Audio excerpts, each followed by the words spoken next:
क्या आपके मिर्ची बड़े की फिलिंग अंदर से निकल जाती है या मिर्च तलने के बाद कच्ची रह जाती है? तो ये वीडियो आपके लिए है। इस वीडियो के जरिए आपको ऐसे टिप्स बताऊंगी जिससे फिलिंग बाहर न निकले और मिर्च कच्ची भी न रहे। आज हम दो तरीके के मिर्ची बड़े बनाएंगे, एक आलू फिलिंग के साथ और दूसरे सूखे चटपटे मसाले के साथ। तो देर किस बात की, चलिए शुरू करते हैं। मिर्ची बड़ा बनाने के लिए सबसे पहले हम बेसन का घोल तैयार करेंगे। उसके लिए आधा कटोरी बेसन लें, एक छोटा चम्मच नमक डालें, आधा छोटा चम्मच लाल मिर्च पाउडर, एक छोटा चम्मच अजवाइन मिलाएं। इसे बेसन के घोल में जरूर मिलाएं, इससे गैस नहीं होगी। एक चौथाई चम्मच खाने का सोडा डालें, आधा छोटा चम्मच हींग से भी बदहजमी की प्रॉब्लम नहीं होती और उसकी महक से पकोड़े ज्यादा स्वादिष्ट बनते हैं। अब बेसन में थोड़ा थोड़ा पानी डालें और विस्कर या फिर चम्मच से मिलाते जाएं। इसमें धीरे धीरे पानी डालें ताकि लम्प्स न बने और स्मूथ घोल तैयार हो। अगर आप इस चैनल पर नए हैं तो सब्सक्राइब कीजिए और बेल आइकन को दबाना न भूलें। बेसन का घोल तैयार है, अब इसे एक तरफ रख दें। अब हम मिर्ची बड़े की पहली स्टफिंग तैयार करेंगे। उसके लिए उबला और मैश किया हुआ आलू लें, थोड़ा नमक मिलाएं, आधा छोटा चम्मच लाल मिर्च पाउडर डालें। मोटी मिर्च तीखी नहीं होती है तो आप इसमें स्वाद अनुसार मिर्ची पाउडर डाल सकते हैं। एक छोटा चम्मच धनिया पाउडर डालें, आधा छोटा चम्मच अमचूर पाउडर। अगर अमचूर नहीं हो तो आप इसमें थोड़ा नींबू का रस भी मिला सकते हैं। आधा छोटा चम्मच जीरा पाउडर, महक के लिए आधा छोटा चम्मच हींग, एक चौथाई चम्मच अजवाइन या फिर थोड़ा कसा हुआ अदरक डालें, एक छोटा चम्मच कुटी हुई सौंफ, बड़े चम्मच जितना बारीक कटा हुआ प्याज और धनिया मिलाएं। अब इन सबको अच्छी तरह मिला लें। इसी मसाले को आलू टिक्की का शेप देके शैलो फ्राई भी कर सकते हैं। आपको बाजार वाली टिक्की चाट का जायका याद आ जाएगा।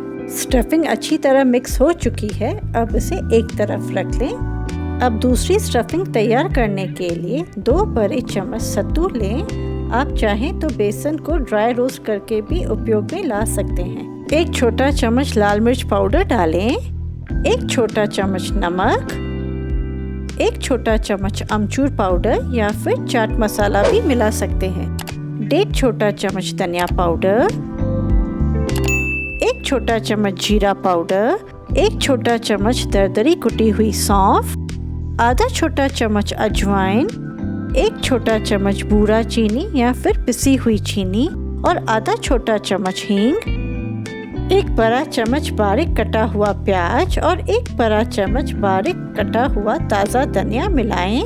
2 बड़े चम्मच सरसों का तेल को पहले अच्छी तरह गरम करें और ठंडा होने के बाद मसाले में मिलाएं। इसे मिलाने से मसाला सही से बाइंड होगा।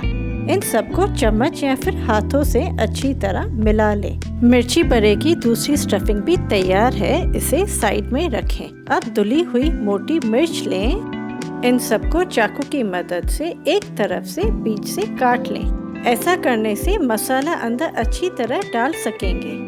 मोटी मिर्ची में ज्यादातर कम बीज होते हैं, आप उसे निकाल लें। ये मिर्ची तीखी नहीं होती, पर अगर आप पतली लंबी मिर्च को स्टफिंग के लिए यूज कर रहे हैं तो बीज जरूर निकालें।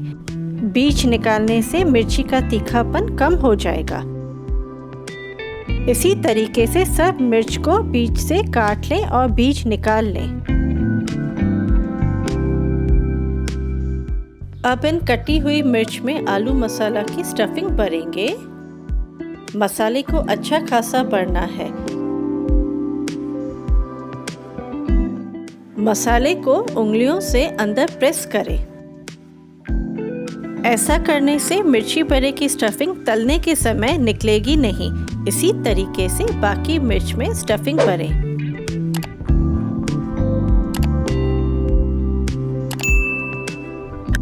अब हम सूखे मसाले की स्टफिंग मिर्च में भरेंगे। इसे भी अच्छा खासा भरना है। कई बार मसाला भरने में सूखा सूखा लगता है, ऐसे में आप 1-2 छोटा चम्मच घी या फिर छाछ भी मिला सकते हैं। इससे मसाला भरने में आसानी होगी। स्टफिंग अच्छी तरह बाइंड होगी और तलने के टाइम निकलेगी नहीं। सभी कटी हुई मिर्ची में ये सूखा मसाला भरें। बेसन का घोल जो हमने तैयार करके रखा था उसे एक बार मिला लें। आप देख सकते हैं घोल न ज्यादा गाढ़ा है और न ज्यादा पतला। स्टफ्ड मिर्च लें और उसे बेसन के घोल में लपेटें और डंडी से पकड़कर गरम तेल में फ्राई करें।